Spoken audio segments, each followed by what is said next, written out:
Dear Nicole and Chris, itago niyo na lang ako sa pangalang Samantha. I am 22 years old and an aspiring flight attendant. Avid listener ako ng Tambalan. I wrote to share my story with you and to ask for your advice.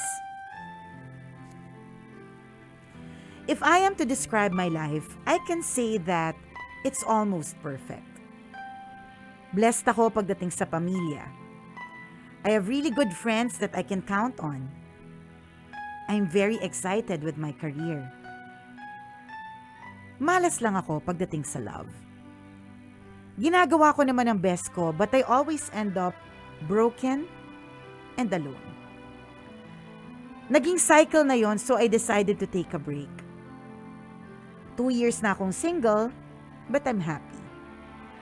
My being alone played a major part in my healing process. Several months ago, a friend of mine confessed his feelings for me. Hindi ako makapaniwala. It was like a dream. Si Chris kasi yung tipo ng lalaki na pinapangarap lang. Dream guy. Aside from his good looks, his personality stands out. Unfortunately, I cannot see myself in a relationship with him. Ex-boyfriend kasi siya ng close friend ko. 3 years naman na silang hiwalay, pero ang awkward pa din. I was a witness to their relationship. I was there during their ups and downs. I was also there when she left him. Gusto ko si Chris, but I don't want to offend my friend. Hindi ko rin mapigilang isipin na baka ginagamit niya lang ako for him to win her back. We talked about that several times and every time talo ako sa arguments niya. Wala daw siyang pakialam sa sasabihin ng iba. It has almost been a year since he told me that he likes me. I hate myself for not being able to tell him that I feel the same way. He told me that he will give me space and more time to think. Maghihintay daw siya hanggang sa maging ready na ako para sa kanya. Actually, naiinggit ako sa pagiging honest niya sa nararamdaman niya. Sa pagiging brave niya na i-pursue ako despite of the consequences. Samantalang ako, I admit wala akong lakas, wala akong courage to do that. Because if being brave means losing the people I care about, I'd rather choose being a coward. Ay, taharing na mga linyahan mo, ate girl. Pang beauty pageant, so. If being brave means losing the people I care about, then I'd rather choose being a coward. Ay, taharing na bakala. Thank you, candidate number 4. You're welcome. It's been a month since we last talked. Hindi ko alam kung sineryoso ba niya yung sinabi niya about giving me more time to think or baka naman give up na siya. Ayan tayo eh, arte-arte tapos in the end, nagtataka. I want to talk to him and to give my answer. My heart wants to say yes but my head is saying no. Hindi ko alam kung pagsisisihan ko itong desisyon na gagawin ko. Mali ba na ipagkait ko sa kanya yung totoong nararamdaman ko? Mali ba na hindi ko bigyan ng chance ang sarili ko para sumaya sa piling niya? Salamat sa pagbahagi ng aking kwento, Nicole and Chris. Aabangan ko po ang payo ninyo. Ang inyong tambalanista from Leyte, Samantha.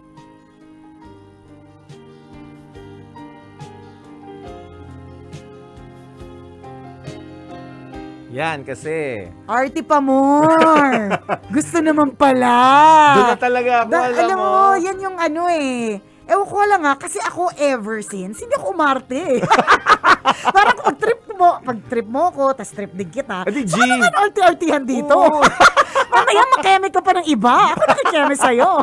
Totoo yan. Kaya Diba? sobrang totoo yung sinasabi ng mga matatanda. Kapag lumapit na yung palay sa'yo, tukain mo na. Oo nga. Bago pa matuka ng iba. Pero sa bagay kasi ganyan talaga if you have a brain. Palibasa wala tayong brain, Oh. partner. Tira lang ng tira. Tira lang ng tira, hindi na nag-iisip, 'di ba? Wala nang pag-isip-isip. So, ang maganda dito kay Samantha, it's always the brain over the heart. Ganon parang talagang nagpo-function, ano kaya, ano mararamdaman, ganyan. Yung mga ganon, pag-isipan Tama mo na. naman yun. Tama naman din yun. Yes. Pero, ginawa mo ba yung part na tinanong mo yung friend mo kung okay lang? Kasi feeling ko yun lang naman talaga yun eh. Tama. 'Di ba? Yung Yun lang yung naging consideration yun lang yung mo consideration doon Oo. kasi yung iba, pakialam ninyo lahat, 'di ba?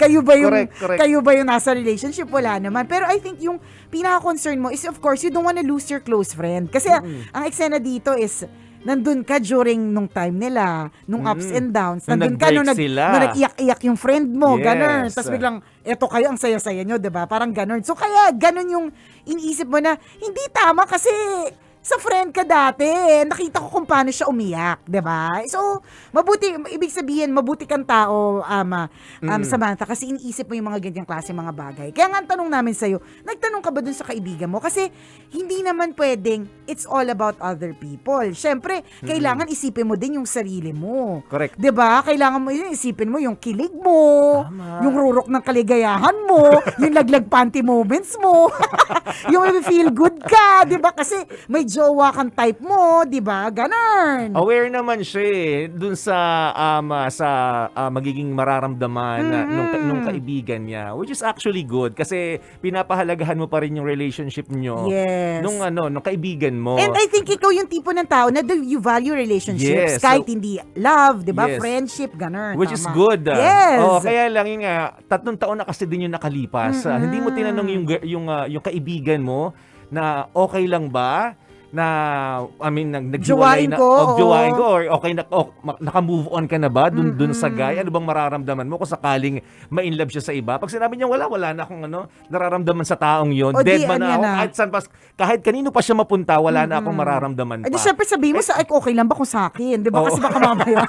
Syempre sinasabi niya yun kasi, di ba, wala sa palipaligid niya. Ganun. Oo. At least malaman mo yung sagot. Yun Oo. kasi Eh, yung pero medyo partner, missing part. Oo nga eh. Pero partner, what if sabihin ng friend niya, hindi okay, no? At Paano least kaya alam mo yun? yung sagot. Oh. Diba? So Siguro- now you make the choice Yes. na pipiliin ko ba itong kaibigan ko o pipiliin ko ba itong love life ko? Tama. Importante din Missing kasi piece kasi yun eh. Wala Oo. wala siya dito eh. Hindi mo binanggit Ang dami sa mong amin yun eh. iniisip. Ang dami mong iniisip. Hindi mo naisip itanong, di ba? sa amin ka Diba? pumunta agad. Pumunta ka kagad sa Mali pa amin. namin sa inyong tatlo. Kaya nga.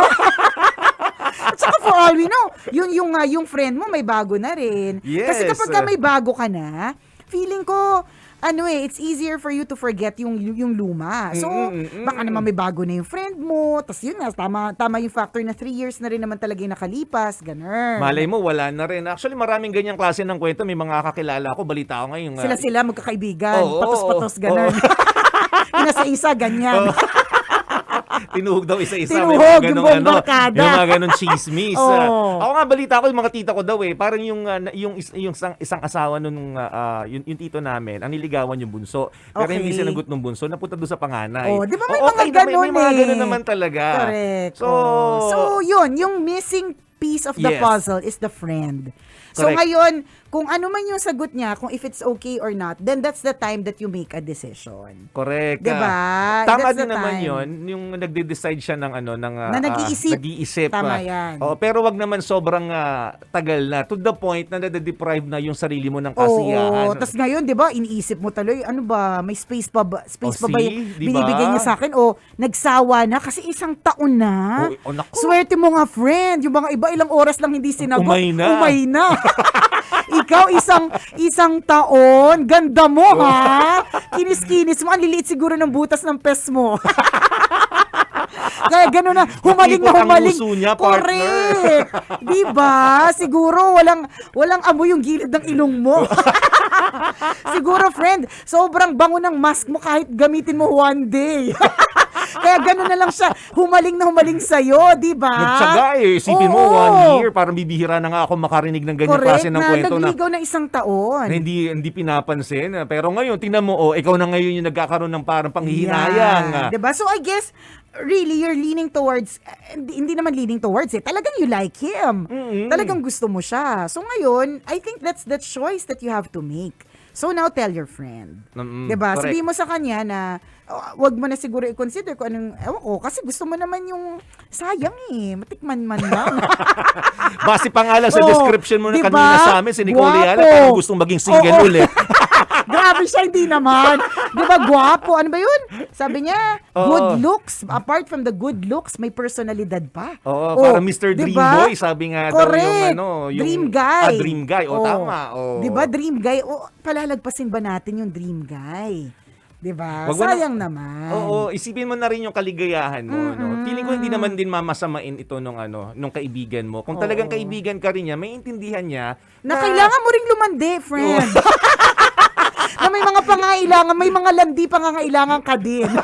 Na kailangang i-fulfill Diba? at tuparin. na kailangan mo Ganon. ring maging maligaya sa Oo. buhay. At yung isa ito sa mga bagay na makapagpapaligaya sa'yo. Tama. Bakit hahadlangan niya? True. May mga ganun talaga. Unfortunately, may mga ganyan, yung mga unexpected. Yun yung mga twists in life. And then that makes life very exciting. Tsaka ang isa din sa mga nasagot sa tanong niya nung una na nagtataka pa siya or tamang duda siya kasi ang iniisip niya baka ginagamit lang siya to win the other girl back. Back, oo. Pero Hindi napatunayan mo naman. hindi dahil ikaw talaga yung gusto. So Correct. yung mga ganong senyales, indikasyon yun na kayo. Oo, na-trip ka niya at ayusin nyo na ito. Huwag na nating patagalin pa. Correct. Gina yan! Para ma-feel good ka na, te. Oo. Na-imagine ko na yung mga kilig moments ninyong dalawa, yung mga pwede ninyong pagsaluhan, yung mga pwede ninyong Correct. puntahan at pwede ninyong i-enjoy sa isa't isa. Sayang. Huwag mo i-deprive yung sarili mo of love. Totoo yung sayang kasi ang dami na po, naging Becky na.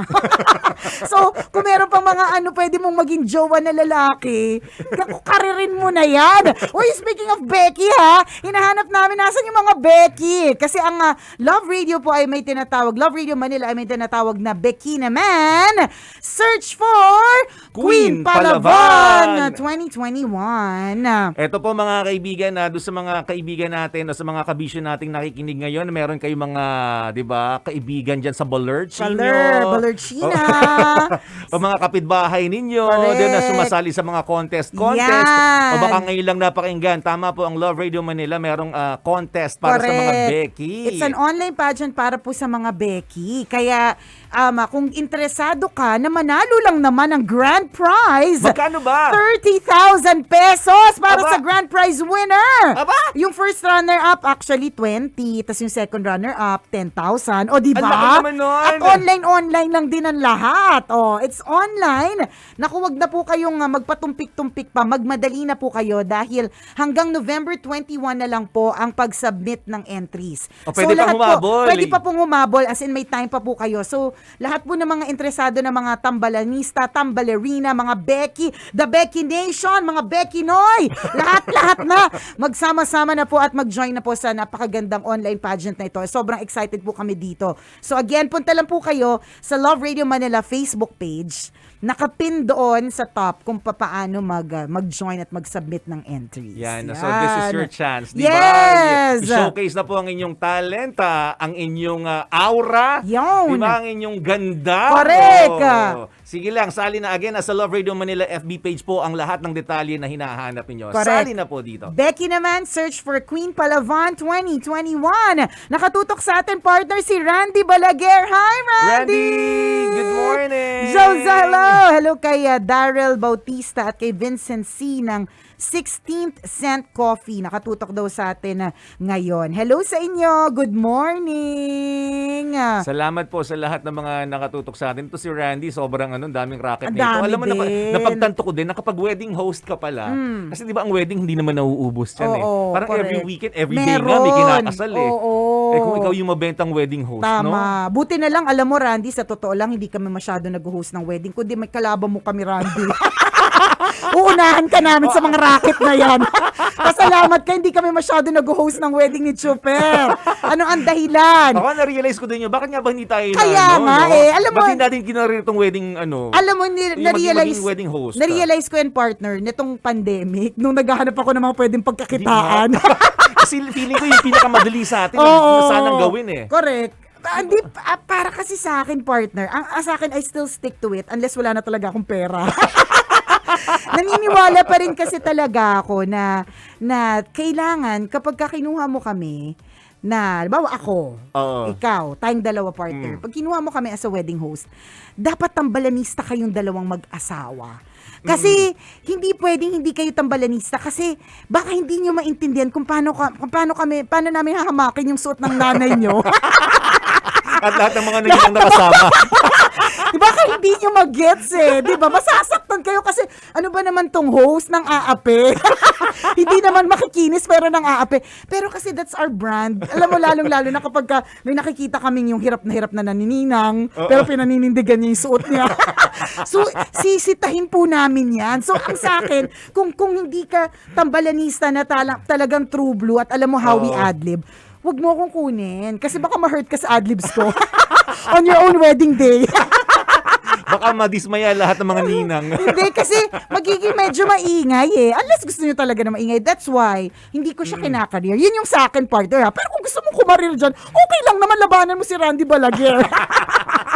At ang iba pang wedding host. At iba pang mga wedding host. Sa akin ako yon partner. Pero ang gandang racket. Pero, ayan na Randy, kalaban mo na si Chuper. Rarakit na siya. Yan. Ito nga siguro hindi naman every week. Basta sa loob ng isang buwan, siguro may isang naliligaw na nagtatanong, pwede ka ba maging host ng kasal? And usually, dinidecline natin. Pwede ba kami makuha ang tambalan? Dinidecline ko yung invitation kasi nga sabi ko, hindi kasi kami pang wedding. Oo nga Baka madismaya. Sabi ko, dalhin mo kami sa basketball court, Gina G. Hindi, tsaka parang mas feel ko din yung corporate events, ganyan. Over wedding, kasi may ibang feels kasi yung wedding. So parang ayaw naming sirain yung feels na yun. Kasi alam mo, sa total, kung hindi masarap yung pagkain ninyo, sasabihin namin yun Kung hindi maganda yung setup. Handa niyo yung mga sarili nyo. So, bakit gano'n? Napangit ang sound system. Oo, gano'n. Hello. Binuhos niyo lahat dun sa gown?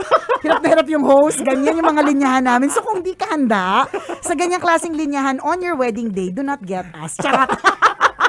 And that ako sa akin, yun talaga pa rin. Kasi I want your wedding to be very special for you. And if you feel that being special means including the tambalan, kasi kayong dalawang mag-asawa or ikakasal ay tambalanista, then G. We will say yes. Diba? Pero if the price is right also. Ang dami konsiderasyon. Wala na yata murang host ngayon ng wedding. Oo, totoo yun. Diba? Sabihin na yun, ako tambalan pa. Ano yan? Akala nyo lang, Oo. afford po kami. Grabe. Lalo pag ganitong pandemya. Napag-uusapan ng mga bagay-bagay. Nagbebenta mga rules. Ay, Randy. Ingat kayo. At sa lahat po ng bumabiyahe ng ganitong oras, nakatutok sa atin, maraming salamat po. And if you intend to listen to the Tambalan any time of the day, we have our own podcast ni partner. Yay! We're so happy. We are on our 26th episode na yata sa Tambalan Podcast. A Spotify exclusive. So, it's an exclusive content for Spotify. Kaya yun, sa Spotify nyo matatagpuan yung Tambalan Podcast. Yan, so I longer version. Yes. Wackier. Mas balahura. Mas uncut version. Uncut. Hindi natatakot sa KBP. Ganyan. Yun yung Tambalan Podcast. O siya mga kabisyo, maraming salamat sa pagtutok at sa lahat ng mga nanonood via live streaming. Hello po sa inyo. Good morning. Muli ako po si Nicole Yala. At ako naman si Cambio King Chris Chuper. Ang inyong feel-good DJ sa nagpapaalala, walang matatag na relasyon sa malanding may determinasyon. Yon!